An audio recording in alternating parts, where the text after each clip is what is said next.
নমস্কার। 18 ফেব্রুয়ারি 2024 মানে গত মাসে আমি ঘুরতে গেছিলাম শান্তিনিকেতন বোলপুর। তাছাড়াও যাওয়ার পথে পড়েছিল 108 শিব মন্দির, যেটি বর্ধমানে অবস্থিত, এবং তাছাড়াও আমি দেখেছিলাম কঙ্কালীতলা মন্দির। এটি একটি সতীপীঠের মধ্যে একটি সতীপীঠ। প্রথমেই বলি 108 শিব মন্দিরটি। এটি একটি অসাধারণ সুন্দর শিব মন্দির, যেখানে 108খানা শিবলিঙ্গ প্রতিষ্ঠিত আছে। এটি যাওয়ার পথে পড়েছিল এবং সেখানে কিছুটা সময় অতিবাহিত করার পরে গেলাম আমি কঙ্কালীতলায় গিয়ে আমি দেখেছি ছৌ নাচ। ওখানে কিছুটা যে সাধারণ যে মানুষেরা লোকাল যে সঙ্গীত তারা পরিবেশন করছিল, তাছাড়া সেখানকার ভোগ প্রসাদ গ্রহণ করার পর এবং সর্বশেষ মায়ের দর্শন করার পর সে অভিজ্ঞতা অসাধারণ।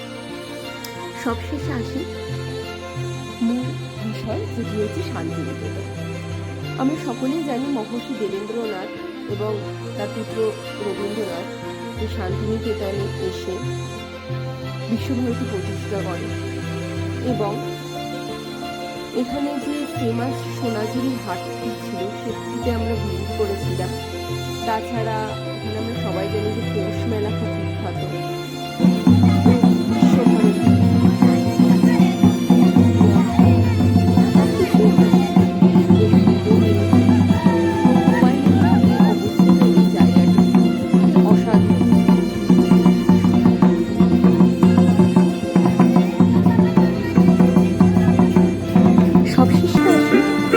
সাঁওতালদিকে দেখার পরে যে পরিমাটি বলে একটি রেস্টুরেন্টে খেতে গেছিলাম।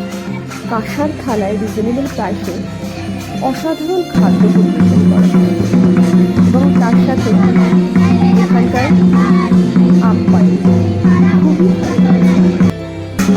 ছোট্ট আমাদের শান্তিনিকেতন খুবই ভালো ছিল এবং মনে রাখার মতো।